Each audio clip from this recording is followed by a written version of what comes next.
The figure of 8 hitch. Hello everybody, welcome back.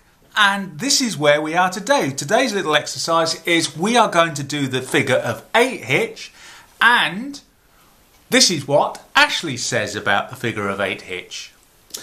So as you can see, I'm on Ashley's book of knots, page 290, and the knot we're going to be looking at is the figure of 8 hitch, which is more secure than the half hitch, particularly if the encompassed object is small. Gosh, I found that hard to read.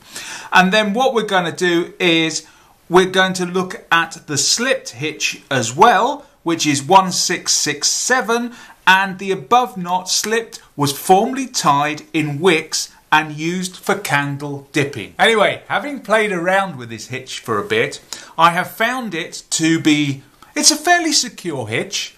I mean, the thing is, it's not to be used for critical lifting, etc. So obviously the idea of using it to dip candles, which I'll attempt to do a demonstration later on. So yeah, not for critical loads, but as you can see on the right hand side here, I have a slip version, and if I just pull on that, it quickly and easily comes undone. And on the left hand side, slightly more difficult when load's been on it, but you can still undo it fairly easy. But like I said, not for critical loads. So anyway, without further ado, let's get on and let's get knotting.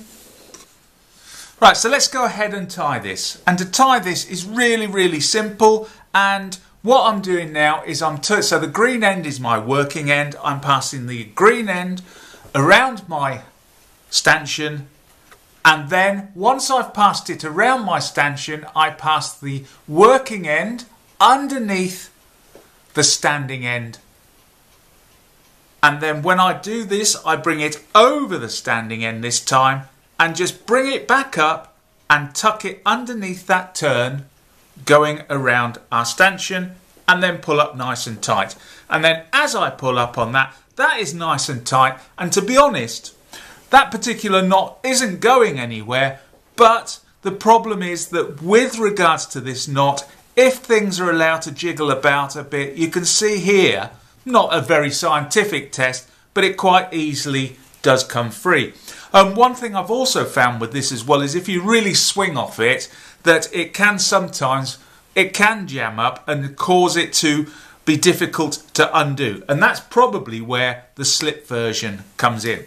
So let's go ahead now and tie the slip version. So the slip version is once again around the back of my object, so we've got a turn there around my object, and the next thing, I want a little bit more cordage this time because we've got to put a slip in it. I then take it underneath my standing end, bring it around over my standing end, and this time we form a bite, just form a bite there, and then pass that bite underneath the turn, just there. And there we have it. We have 1 in number, figure of 8 that is slipped, figure of 8 hitch that is slipped. And so now, if you can imagine, this was our wick to our candle, what we would be doing is just dipping it into the candle wax, lifting it out again, letting the candle wax set. Tell me, some of you on here may do this as a hobby. Tell me, do you use this knot for dipping your candles?